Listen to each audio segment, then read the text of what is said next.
نبي سلام عليك يا رسول سلام عليك يا حبيب سلام عليك صلوات الله عليك.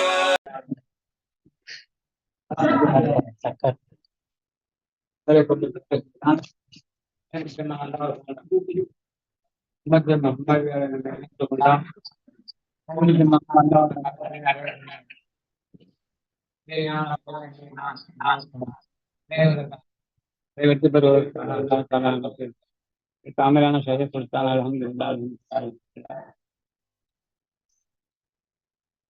அல்லாஹ் தஆலாவுடைய படைப்பு மொத்தம் அவனை அறிந்து அடையட்டும். நாம் தரிகத்தில் வந்த நோக்கம் என்ன, தரிகத்துடைய மக்களுடைய பயிற்சி என்னன்னா அவனை ஏமமாக ஞாபகம் செய்வதும் ஞாபகம் செய்வதனை அறிந்து கொள்ளும். அல்ஹம்துலில்லாஹ் அல்ஹம்துலில்லாஹ். இப்ப நாம் லா இலாஹா இல்லல்லாஹ்வை வழங்கவில்லை என்று சொன்னால் ஃபஅலம் அன்னஹு லா இலாஹா இல்லல்லாஹ், லா இலாஹா இல்லல்லாஹ்வுடைய அந்த உட்பொருளை நீங்க வழங்கவில்லை என்று சொன்னால் தௌஹீத் என்ற அப்படின்னா என்னன்னு நமக்கு தெரியாது. அவுலியாக்கள் யாருன்னு தெரியாது. கல்மணி நாயகம் சல்லல்லாஹுடைய அந்தஸ்துகள் நமக்கு புரியாது. அல்லாஹ் தஆலா நம்முடைய தேவைகளை எப்படி பூர்த்தி செய்யலான்னு புரியாது. நாம் துனியாவுக்கு வந்த நோக்கம் புரியாது.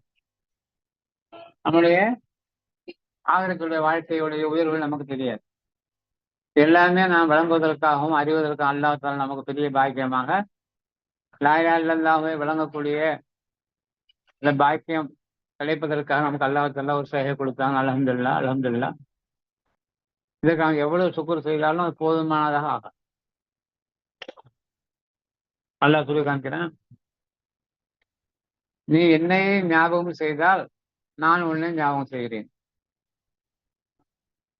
நீ என்னை ஞாபகம் செய்தால் நான் உன்னை ஞாபகம் செய்கிறேன். அல்லாஹ் சொல்றேன்.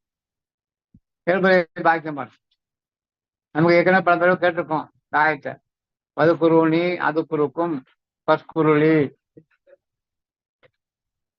அல்லாஹ் தஆலா சொல்லி காமிக்கிறேன், நீங்கள் என்னை ஞாபகம் செய்தால் நான் உங்களை ஞாபகம் செய்கிறேன்.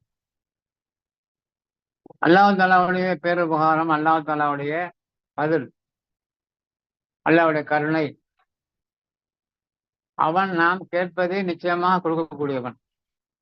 நாம் அல்லாஹ்வை என்ன கேட்கிறோமோ அதை நிச்சயமா கொடுப்போம். சந்தேகம் கிடையாது. தேவை இருந்தா உடனே கொடுத்துருவான், இல்லை லேட்டா கொடுப்பான். அப்படி துனியாவில் நமக்கு தேவையில்லைன்னு சொன்னா உள்ளுக்கு பன்மடங்காக அல்லாஹ் தஆலா ஆகிரத்தில் கொடுப்பான் என்பதாக நம்முடைய ஈமான். உண்மையும் அதான். துனியாவில் நாம் வாழக்கூடிய காலம்லாம் நம்ம கல்விகளிலே தரீகத்துடைய பாடத்துடைய போதனைப்படி பலரும் சொல்லக்கூடிய செய்திதான். திரும்ப திரும்ப சொல்லக்கூடிய நோக்கம் என்னங்க, நம்ம அதிலே தொடர்ந்து ஈடுபடணுங்கிறதுக்காக வேண்டிதான். மறதி என்பது ஒன்று இருக்கு. அது மறதி நமக்கு அதிகமாகிடுச்சு. என்ன காரணங்கள்ல துனியாவுடைய ஈடுபாடுகள் சிங்கப்பூரை பொறுத்தவரையிலையும் ஒரு அமைதியற்ற நிலையில தான் பெரும்பாலான மக்கள் வாழ்ந்து கொண்டிருக்கிறார். தரீகத்துக்கு வந்துட்டோம், விளங்கிட்டோம், நாம் அல்லாஹ் தஆலாவை அறிந்து கொண்டோம், அவனை அறிந்து கொண்டோம் என்பதற்கான ப்ரூஃப் என்னங்க, அன்னைக்கு சொல்லி காமிச்சேன், கல்வில அமைதி, சந்தோஷம், நிம்மதி. இதுதான் ப்ரூஃப். தரீகத்துக்கு வந்து நாம் ஷேஹே காமிலை கைப்பிடித்து லா இலாஹா இல்லல்லாஹ் விளங்கி அல்லாஹ்வை பெற்றுக்கொண்டோம் என்ற நிலையில் நாம் இருந்தால் நமக்கு என்ன கிடைக்குங்க, கல்வில அமைதி, சந்தோஷம், நிம்மதி. யாருடைய கல்வில அமைதி இல்லையோ வாழ்க்கையில முக்கியமானதான். எவ்வளவு கோடி கூட சம்பாதிச்சாலும் நமக்கு அமைதி இல்லாத ஒரு வாழ்க்கையை வாழ்வதை கூட எந்த பிரயோஜனமும் இல்லை. அல்லாஹ் தஆலா படைத்த நோக்கமே அதான். அல்லாஹ் எதுக்கு படைத்தான், அம்மா ஹலக்கத்துல் ஜின்ன வல் இன்ஸ இல்லா லியஅ்புதூன். அல்லாஹ் படைத்த நோக்கமே அவனை வணங்கவும் அறியவும் தான். நாம் ஓரளவுக்கு வழங்கி கொண்டே இருக்கிறோம். ஃபஅலம் அன்னஹு லா இலாஹா இல்லல்லாஹ். அந்த உயிர்கள் நம்ம கடத்திக்கிட்டே இருக்கு. அந்த உயிர்களை விளங்கி நாம் செயல்படக்கூடிய விஷயத்திலே கொஞ்சம் பலகீனமா இருக்கும். அந்த மாதிரி பலகீனம் இருக்கக்கூடிய நம்முடைய ஈமானை உயர்வுபடுத்துவதற்காக, அதை ஞாபகம் செய்வதற்காகத்தான் ஷேகுமார்கள் நமக்கு போதனை செஞ்சுக்கிட்டே இருக்காங்க. வாரம் வாரம் நம்ம திக்ரு ஒன்று கூடி என்ன செய்யறோம், கொஞ்ச நேரம் 10 நிமிஷம் திக்ரு செய்யறோம், அதோட போயிடுறோம். அப்ப அதோட உயர்வுகள் நாம் கேட்ட விளக்கங்கள் அதை நாம் பிக்கர் செய்யறதே கிடையாது. நமக்கு நாமே நாம் அமைதி அடைந்துங்கிற ஆசையும் கிடையாது. ஆசை இருக்கு, ஆனால் செயல்படக்கூடிய வழியில நம்முடைய நப்சு நம்மளே ஆதிக்கம் செய்யும். நப்சுடைய தூண்டுதல் படிதான் வாழ்ந்து கொண்டிருக்கிறோம். நம்முடைய முயற்சியை கொண்டு நப்சுடைய தீங்களோடு நீங்குவதற்கெல்லாம் எந்த முயற்சி நாம் செய்யறதில்லை. அடிக்கடி சொல்லக்கூடிய காரணம் என்ன கேட்டா, பாசன சொல்லக்கூடிய திக்கருடைய மகத்துவத்தை பற்றி பல பேர் பேசிட்டு இருக்கிறோம். அல்லாஹ் என்ற திக்கர் செய்யும் போது அல்லாஹ் ரொம்ப சந்தோஷம் ஏற்படுது. அல்லாஹ் நம்ம அல்லான்னு ஒரு தடவை கூப்பிட்டா அல்லாஹ் என்ன செய்யறான் அப்படின்னு சொல்றான். அழியனே உனக்கு என்ன வேணும் அதை நான் கொடுக்குறேன்னு சொல்றான். எப்படிப்பட்ட அல்லாஹ் நமக்கு அல்லாஹ் கொடுத்துருக்கான்? வெறும் சாதாரண அல்லாஹ் இல்லை, கருணையாளன், உதவி செய்யக்கூடியவன், அமைதி கொடுக்கக்கூடியவன், சந்தோஷத்தை கொடுக்கக்கூடியவன், நம்ம சேவை நிறைவேற்றக்கூடியவன், வாழக்கூடிய காலமெல்லாம் அல்லாத சொல்லுக்கு பொருத்தமான வாழ்க்கை வாழக்கூடிய பாக்கியத்தை கொடுக்கக்கூடியவன். அதுதான் அவன் தான் செய்யணும். நம்ம துவாக்கிறோமா இல்லையா? அல்லாஹும்மா என்னையா அல்லாஹும்மா ஆயின்னா அல்லாஹ் திக்கிருக்க யாரெல்லாம் திக்கு செய்யக்கூடிய பாக்கியத்தை நீ கொடு. இப்போ சுக்குருக்கு சுக்குர் செய்யக்கூடிய பாக்கியத்தை நீ கொடு. அதே மாதிரி நம்ம அல்லாட்ட கேட்கத்தான் செய்யறோம். அல்லாஹ் கொடுக்க போது நம்ம எல்லாம் ஒன்று கூடி இப்போ அல்லாஹ் பத்தி பேச வந்திருக்கிறோம், அல்லாஹ் ஞாபகம் செய்ய வந்திருக்கிறோம், அல்லாவே நாம் திக்கு செய்ய வந்திருக்கிறோம். அவனுடைய பதில் இல்லாமல், அவனுடைய அருள் இல்லாமல் நாம் ஒரு அடிகளை எடுத்து வைக்க முடியாது. நாம் தெரிஞ்சிருந்தாலும் நாம் என்ன செய்கிறோம்? நாம வாழ்ந்து கொண்டிருக்கிறோம். அல்லாஹ் நம்மை வாழ வைத்துக் கொண்டிருக்கிறான் என்பதை மறந்து, நாங்கள் அறிவு இருக்கு, ஆற்றல் இருக்கு, டிப்ளமா இருக்கு, டிகிரி இருக்கு, நல்ல வேலை இருக்கு என்பதாக விளங்கி நாம் வாழ்ந்து கொண்டிருக்கிறதுனால் அல்லாஹ் தாலாவுடைய சிந்தனைகள் நம்மளே ரொம்ப பலகீனமா இருக்கு. அதை ஞாபகப்படுத்தக்கூடிய முகமாகத்தான் வாரம் திக்ரு வச்சிருக்கிறோம். வாரத்தில் 3 நாள் அதை ஞாபகப்படுத்தக்கூடிய இந்த பயிற்சி முறையை செஞ்சுக்கிட்டு இருக்கிறோம். இன்ஷா அல்லாஹ் வரக்கூடிய காலங்களில் முராகபா மஜ்லிஸ் என்று வைக்கணும். என்கிட்ட அதை கொண்டு தான் நம்ம கல்வியில் வந்து இஸ்திகாமத்து ஏற்படும். அதுக்குண்டான வழிமுறைகளை இன்ஷா அல்லாஹ் எந்த நேரத்தில் நாம் செய்யணுங்கிறதாக வேண்டி நாம் ஏற்பாடு செய்யலாம் இன்ஷா அல்லாஹ். பல முக்கியம் வழங்க வேண்டியது என்னங்க? கல்வியில் அமைதி இல்லையா? என்னோட கல்வியில் திக்ரு இல்லை. சந்தோஷம் இல்லையா? திக்ரு என்றால் என்ன? அல்லாஹ் அல்லாஹ் என்று சொல்லக்கூடிய மற்ற திக்ரு அல்ல, அது நாவால் சொல்லக்கூடிய திக்ரு. கல்பால் செய்யக்கூடிய திக்ரு என்ன? ரூஹால் செய்யக்கூடிய திக்ரு என்ன? நப்சால் செய்யக்கூடிய திக்ரு என்ன என்பதை விளங்கினா தான் நமக்கு அதில் உயர்வுகள் தெரியும். எப்படி டிப்ளமா வழங்கியிருக்கிறோம், டிகிரி வழங்கியிருக்கிறோம், உயர்வுகள் வழங்கணும் தான் படிக்கிறோம். அதே மாதிரி தான் இறை ஞானமும். வாழக்கூடிய காலமெல்லாம் சந்தோஷமாக வாழணும், நிம்மதியாக வாழணும், அதெல்லாம் மனித வாழ்க்கையில ரொம்ப முக்கியமானது. ஒரு பெரியார் உதாரணம் சொல்லி காமிக்கிறாரு. ஒரு மீனவர் இருந்தார். அவர் மீன் பிடி சந்தோஷமா இருக்கிறார், மனைவி மக்கள் சந்தோஷமா இருக்கிறார். அப்ப அந்த வழியாக வந்த ஒரு பிரயாணி, வெளிநாட்டுக்காரர், அமெரிக்காக்காரர் சொல்றாரு, என்னப்பா மீன் பிடிச்சிட்டு இருக்கிற, போட்ல போய் மீன் பிடிக்கிறியே, நான் உனக்கு உதவி செய்யறேன், பெரிய ஸ்ட்ரீம் நாட்டு, அதாவது ஒரு ஸ்ட்ரீமர் வாங்கி தர்றேன், உனக்கு ஆட்டோமேட்டிக்கா ஓடக்கூடிய மிஷின் வாங்கி தர்றேன், நீ வந்து வலை வீசாமே ஆட்டோமேட்டிக்கா வலை வீசக்கூடிய வாங்கி தர்றேன், அதை கொண்டு நீ நிறைய சம்பாதிக்கலாம், சம்பாதிச்சு பெரிய அதாவது குபேரனா வாழலாம் அப்படின்னு சொல்றாரு. அப்ப அவன் கேட்குறான், குபேரன் வாழ்ந்த என்ன செய்ய? சந்தோஷமா இருக்கலாம். சந்தோஷமா தான் இப்ப இருக்கிறேன், எந்த கவலையும் இல்லை எனக்கு, இவனுக்கு சிரமப்பட்டு துன்பப்பட்டு சந்தோஷமா இருக்கிறத காட்டும் இப்ப இருக்க சந்தோஷம் எனக்கு போதுமானதுன்னு சொல்றான்.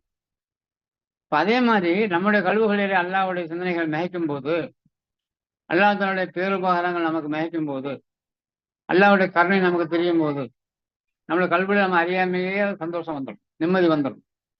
ஏன் கல்வியில வந்து நம்ம நிம்மதியற்ற நிலைன்னு கேட்டீங்கன்னு சொன்னா, அல்லாஹ் பத்தி இன்னும் சரியா விளங்கலை, முதல் காரணம். 2வதாக அவனை அதிகமாக நாம் ஞாபகம் செய்யவில்லை, திக்ர் செய்யவில்லை. அல்லாஹ் திக்ர் இல்லா சத்துமையினால் குழு, அல்லாஹ் தஆலாவுடைய ஞாபகம் நம்ம கல்வியில அமைதியை கொடுக்கும் என்பதாக மாணவர்கள் சொல்றாங்க. நம்ம செஞ்சு பார்க்கல, நாம் செய்தாலும் நம்முடைய சிந்தனை பூராமே ஒரு சில வினாடிகளே வெளியே ஓடிடும். இஸ்திகாமத்தான எந்த செயலும் செய்ய முடியல. காரணம் என்ன கேட்டீங்கன்னா, நம்முடைய அந்த அளவுக்கு நம்மளோட கல்வியில துனியாவுடைய ஈடுபாடுகள் மேட்ச் இருக்கு. அதை நாம் ஃபிக்ர் செய்யணும். தரிகத்துக்கு வந்து நாம் எந்த அளவில் முன்னேறி இருக்கிறோம் என்று பார்த்தால் அளவில் கூட முன்னேறல. குறிப்பா என்னையே சொல்றேன். தக்பீர் கட்டி தொழுதா என்ன தொழுவுது? உடல் தான் குனியுது, நிமிருது. அப்பவே என்ன இருக்கு நம்ம கல்வில? துனியாவுல சிந்தனைகள், வியாபார சிந்தனைகள், அல்லது வேலை சம்பந்தப்பட்ட சிந்தனைகள், அல்லது மனைவி மக்களோட சிந்தனைகள், அல்லது கடன் சம்பந்தப்பட்ட பிரச்சனைகள், இதிலே தான் நம்ம தொழில் முடிக்கிறோம். அப்ப நமக்கு நாமே என்ன செய்யறோம்? அதை பயிற்சி செய்து நம்ம கல்வி எல்லா பக்கம் திருப்பக்கூடிய வகையில முயற்சி செய்வதே இல்லை. அது நம்ம பெரிய பலகீனம். அந்த அளவுக்கு நமக்கு துனியாவிலேயே நம்ம கல்வியை ஆக்கிரமிச்சு அந்த கல்வியில துனியாவே மேய்ச்சி நிற்குது. காரணம் என்ன கேட்டா, இன்னும் நாம் சரியான நம்மளுடைய பயிற்சி செய்யாத காரணம், வேற ஒன்றும் கிடையாது. எவ்வளவு இன்னல்கள், துன்பங்கள், துயரங்கள் வந்தாலும் அல்லாஹ் நம்மோடு இருக்கிறான் என்ற அந்த யக்கீன் வந்துச்சுன்னு சொன்னா நிச்சயமாக நம்ம கல்வியில அமைதி வந்தே தீரும் என்பது சந்தேகம் கிடையாது. அதற்காக வேண்டிதான் போதை செஞ்சுக்கிட்டே இருக்கிறோம். மாணவனுடைய வாழ்க்கை வரலாறு நமக்கு தெரியுது, அபிமார்கள் வாழ்க்கை வரலாறு தெரியுது. முக்கியமான ஒரு விஷயம் என்ன வழங்குன்னு சொன்னா, அருள்மொழி நாயகத்துடைய வாழ்க்கை முறையில எல்லாத்தையும் பின்பற்ற முடியாவிட்டா கூட நம்ம கல்வியை சுத்தப்படுத்தக்கூடிய நஷ்டம் இருக்கக்கூடிய எல்லா விதமான தீங்களையும் விட்டு நீங்குவதற்காக அசது, பொறாமை, வஞ்சகம், சூது, குரோதம், விரோதம், தற்பெருமை, அநானியத், அகங்காரம் என்ற இந்த தீய குணங்களை விட்டு விளங்குவதற்காக நாம் எந்த முயற்சியும் செய்யலை. நம்ம என்ன விளங்கிட்டோம்? நான் எல்லாம் நான் விலகித்தான் இருக்கிறேன், எல்லாத்தையும் நீங்கி தான் இருக்கிறேன் என்பதாக சொல்லிக் கொள்கிறோம். சந்தர்ப்பங்கள் ஏற்படும் போது நம்முடைய நப்சோடைய தீங்குகள் தலை தூக்கத்தான் செய்யும், சந்தேகமே கிடையாது. அது நமக்கு நாமே வெளிச்சமா இருக்கும். அதை விட்டு நீங்காத வரையிலும், அதாவது அல்லாஹ் சொல்லி காமிக்கிறான், எவமல்லா எனப்பவோ மானுன் வலாபனோன் பமனத்தல்லாக கல்வின்னு சரி. பல தடவை கேட்டதுதான். கியாமத்துடைய நாளையில் அல்லாஹாலா யாருடைய கல்வி பரிசுத்தமான கல்வா இருக்குதோ அந்த கல்வுக்கு தான் அல்லாஹாலா வேண்டி வெகுமதி கிடைக்கும், வெகுமதி கிடைக்கும். அந்த கல்புடையவர்கள் தான் அல்லாஹாலாவிடம் பிரசன்னமாவார்கள். அவர்களை கொண்டு தான் அல்லாஹ் சந்தோஷம் அடைவான். அந்த கல்வி, நம்முடைய கல்வி எப்படி இருக்கு என்பதற்காக நான் பார்த்தான்னு சொன்னா ரொம்ப அலங்கோலமா இருக்கு. அது சின்ன அதாவது ஒரு உதாரணம் சொல்லி காமிக்கலாம். சுருக்கமான செய்தி, நிறைய விளக்கங்கள் இருக்கு, இருந்தாலும் நேரத்தை அனுசரிச்சு சுருக்கமான செய்தி என்னங்க, உன்னுடைய கல்வால, உன்னுடைய செயலால, உன்னுடைய நடத்தையினால என்னுடைய கல்வியை நோயினப்படுத்தாமல் இருப்பது. இப்ப எப்படி இருக்குங்க நம்மளுடைய வாழ்க்கையில?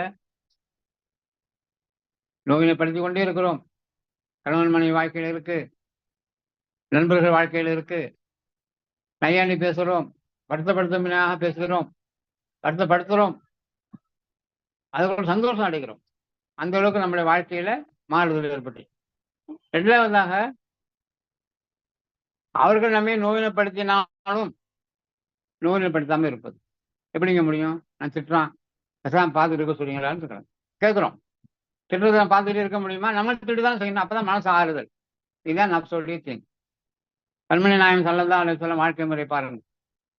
அபூஜஹலை பார்க்க போனாங்க. இதான் எதுக்கான உதாரணங்கள் நம்ம வாழ்க்கையில கொண்டு வரணும்.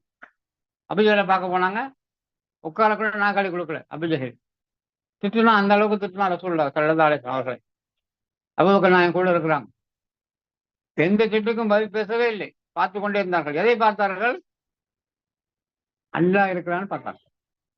அபூஜஹலுடைய சூரத்துல அல்லாஹ் தான் என்னை திட்டுகிறான் என்று பார்த்தார்கள். அப்ப அல்லாஹ் தஆலா நமக்கு எந்த தீங்கு செய்ய மாட்டான் என்று ஈமான் கொண்டவர்கள் திட்டுவதை கொண்டும் ஹைர் இருக்கு என்று வழங்கினார். நம்ம எப்படி இருக்கிறோம் நம்மளுடைய வாழ்க்கையில? திட்டினா பதில் திட்டுனா நமக்கு அமைதியே வராது, பதிலுக்கு பதில் செஞ்சே ஆகணும். அந்த அளவுக்கு நம்மளுடைய வாழ்க்கை முறையில எல்லா தீங்குகளும் நம்மகிட்ட இருக்கு. அதை விட்டு நீங்கணும். கல்மநாயகத்துடைய வாழ்க்கை முறை பின்பற்றக்கூடிய நாம் நல்லா சொல்லி காமிக்கிறான் இல்லையா? இன்குன்தும் துஹிப்பூனல்லாஹ ஃபத்தபிஊனி யுஹ்பிபுக்குமுல்லாஹ். ரசூலுல்லாஹ் நேசிக்கிறோம், அல்ஹம்துலில்லாஹ். பெண் தோழர்கள் காலங்கள்லாம் நல்லா சொல்லிட்டான், அவரை நேசிப்பேன். அப்ப நேசத்துக்கு ரெண்டும் இருக்கணும். கல்மநாயகத்துடைய சொல் செயலையும் எடுத்து நடக்கணும். கல்மநாயகம் எதையெல்லாம் வேண்டாம்னு சொன்னார்களோ அதை விட்டு நீங்கணும். நாம் உண்மையில போய்கிட்டு இருக்கிறோம், ரசூலுல்லாஹ் சொன்னதை பேணுகிறோம், அல்ஹம்துலில்லாஹ்.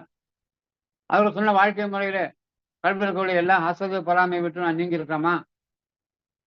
பெருவரை பார்த்து பொறாமைப்படாமல் இருக்கிறோமா? பிறகு கல்வி சந்தோஷப்படுத்தக்கூடிய ஒரு நிலையை நாம் இருக்கிறோமா? அல்லாஹ் அக்பர். இதெல்லாம் நம்ம யோசிக்க கடன்பட்டிருக்கிறோம். பிறருக்கு நாம உதவி செய்யறோமா? கஷ்டங்களை பார்த்து நாம் துன்பப்படுகிறோமா? பிறருடைய துன்பத்தை பார்த்து இந்த ஒரு முஸ்லீம் அவருக்கு உதவி செய்கிறாரோ அதுதான் பெரிய பாக்கியம். அதுக்காட்டி பெரிய பாக்கியம் எதுவும் இல்லை. எல்லாம் சந்தோஷப்படும். அதே மாதிரி ரிஸ்க் கொடுக்கக்கூடிய விஷயத்துல, உணவளிக்கக்கூடிய விஷயத்துல எல்லாத்தாலும் எதெல்லாம் பிடிக்குமோ அதெல்லாம் தேடி தேடி செய்யணும். கண்மணி நாயகம் அவர்கள் வாழ்க்கை முறையை பின்பற்றணும். அப்பதான் நம்ம கல்வியில் அவங்களுக்கு மஹப்பத்து வரும். அவங்க சொன்னதையும் செய்யணும், எதெல்லாம் வேண்டாம்னு சொன்னார்களோ அதை செய்யாமல் இருக்கணும். அப்பந்தான் நம்முடைய கல்வி அல்லாஹ் போகக்கூடிய வழி திறக்கும். நாம் அல்லாஹ்வை நேசிக்கிறோம்னு சொல்லுகிறோம், ஆனால் அல்லாஹ் அல்லாஹ் ரசூலும் சொல்வதை செய்வதில்லை. என்னை சேர்த்தான் சொல்றேன். அது நம்முடைய பலகீனம். துனியாவுடைய மஹப்பத் நகைச்சிருக்கு. அதனால் நாம் துனியாவை தேடுவதற்காக நம் நப்சை நாம் என்ன செய்யறோம்? கண்ட்ரோல் படுத்த முடியாத நிலையிலே நாம் வாழ்ந்து கொண்டிருக்கிறோம். இதுதான் நமக்கு ஒரு பெரிய பலன். ராயிலா இருந்தால் வழங்குங்க, அறியுங்க, புழங்குங்க என்று சொன்னால் அது புழங்கக்கூடிய அந்த பாக்கியம் நமக்கு கிடைக்காமே இருக்குது. காரணம் கேட்டால் இதுதான் காரணம். அல்லாவுக்கும் அல்லா ரசூலுக்கும் மகப்பான வாழ்க்கை வாழக்கூடிய நாம் அல்லா ரசூல் எதையெல்லாம் வேண்டாம் என்று சொன்னார்களோ அதை செய்யாமல் இருப்பதுதான் நம்முடைய வாழ்க்கையை முன்னெடுத்துக்கு ஒரு மூலதனம். அப்படிப்பட்ட உயர்ந்த வாழ்க்கை அல்லாஹ் தஆலா நமக்கு கொடுக்க நாடிதான் சேகநாயகத்தை அல்லாஹ் அவன் கொடுத்தான். சேகநாயகத்தை கொண்டு அவர் சொல்லக்கூடிய போதனைகளை கொண்டு லாயிலா மட்டும் வழங்கினா பத்தாது. லாயிலா இல்லல்லாஹ் வழங்கி எப்படி வாழக்கூடிய அந்த வாழ்க்கை தான் நமக்கு அல்லாஹ்விடம் கொண்டு சேர்க்கும். நம்முடைய கல்பு, நம்ம ஜிஸ்மு, கல்பு, ரூஹு, சிறு எல்லாமே அல்லாஹ்வுடைய தான். அந்த அல்லாஹ்வுடைய வழங்கி இருக்கிறோம். ஆனாலும் நம்மதாக பாவித்து வாழ்ந்து கொண்டிருக்கிறோம். நாம் நமக்கு சொந்தமில்லைன்னு வழங்கியிருக்கிறோம், சொந்தப்படுத்தி வாழ்ந்து கொண்டிருக்கிறோம். நானும் எனக்கு சொந்தமில்லை, என்னிடம் இருப்பது எதுவுமே சொந்தமில்லை எந்த நிலையிலே நம்மளுடைய ஈமான் வலுவடைந்தால் கல்வியில் கவலை கொஞ்சம் கொஞ்சமாக போயிடும். கவலைப்படுவதற்குண்டான காரணங்கள், அடிப்படையான காரணங்களை வழங்கினா தான் நம்ம கவலை போகும். கவலை, துன்பம், துயரம், கஷ்டம் எல்லாமே நம்மளே மூழ்கி கிடக்கிறதுனால நம்ம கல்வி அமைதியான நிலையில போக மாட்டேங்குது. அமைதியற்ற நிலையில தான் வாழ்ந்து கொண்டு இருக்கிறோம். இதுக்கு எல்லாத்துக்குமே மூல காரணம் என்னங்க? நம்முடைய அறியாமை. என்ன அறியாமை? லா இலாஹ இல்லல்லாஹ் பத்தி இன்னும் சரியா நாம் விளங்கலை, பரிபூர்ணமான நிலையில பயிற்சி செய்யலை. அதனால தான் நம்ம வாழ்க்கையில ஒரே கவலையிலேயே மூழ்கிடும். தரிக்கத்துக்கு நமக்கு என்னங்க ப்ரூஃப்? தரிக்கத்தோடு சொல்லக்கூடிய ப்ரூஃப் என்னங்க? அலாவி திக்ரில்லாஹி தத்மஇன்னுல் குலூப். அல்லாஹ்வுடைய ஞாபகத்தை கொண்டு நம்மளை கல்வில அமைதி வரணும். அப்படிப்பட்ட உயர்ந்த பாக்கியத்தை அல்லாஹ் நமக்கு கொடுக்க நாடிதான் நாம் வாரம் 3 மஜ்லிஸ் வைக்கிறோம். மக்கள் வருகிறார்கள், வரக்கூடியவங்க வர்றாங்க. கூட்டம் வரணும்னு அவசியம் கிடையாது. தாசர்கள் சொல்லுவாங்க, ஒரு ஆள் இருந்தால் 2 மணி நேரம் பேசுவாங்க. தாசர்கள் படுத்து கிடப்பாங்க லால்பேட்டையில். பல தடவை நான் மைக்கு கலந்துருக்கிறேன். நிறைய முடிவு வந்திருப்பாங்க. 50 பேர், 100 பேர், சர்க்கார் 100 பேர் வந்துருக்குறாங்க, வெயிட் பண்ணிக்கிட்டு இருக்கிறாங்க. அப்படியா? தெத்து செய்ய சொல்லுங்க. கல்வியில் ஒரு பெருமை வந்துடும் அவங்களுக்கு. சொல்லி காமிக்கிறாங்க, கல்வியில் பெருமை வந்துருச்சு எனக்கு. எனக்கான 100 பேர் நிற்கிறாங்களே, என்னை எதிர்பார்த்தா நிற்கிறாங்க என்று ஒரு பெருமை வந்துடும் எனக்கு. உடனே நான் மஜ்லிஸுக்கு போக மாட்டேன், திக்ர் செய்யுங்கன்னு சொல்லிடுவேன், இந்த பெருமையை விட்டு நீங்குவதற்காக. அப்போ என்னை உயர்வுபடுத்தி இந்த 100 பேருக்காக நான் பேசினா என் பெருமையை இன்னும் அதிகமாகும். அதனால் நான் போக மாட்டேன், இதை நானே தாழ்த்தி கொள்வேன் என்று சொல்லுவார். அப்போ சில சமயங்களில் ஒரு ஆள் உட்காந்துருப்பாங்க. எத்தனை பேர் இருக்காங்க? ஒரு ஆள். உடனே வந்துடுவான். 1 மணி நேரம் பேசுவாங்க, 2 மணி நேரம் பேசுவாங்க. ஏன்? ஒரு ஆளுக்காக 2 மணி நேரம் பேசுவாங்க.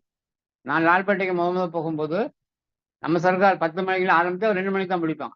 நானும் என்னோட ஃப்ரெண்ட் 2 பேரும், அப்துல் வாஹித் ஒரு ஃப்ரெண்ட் இருந்தார், நான் அவர் தான் போவோம். எப்போ 2 பேருக்காக 2 மணி வரையும் பேசுவாங்க. என்ன பேசுவாங்க? லா இலாஹ இல்லல்லாஹ் கலிமா பற்றி தான்.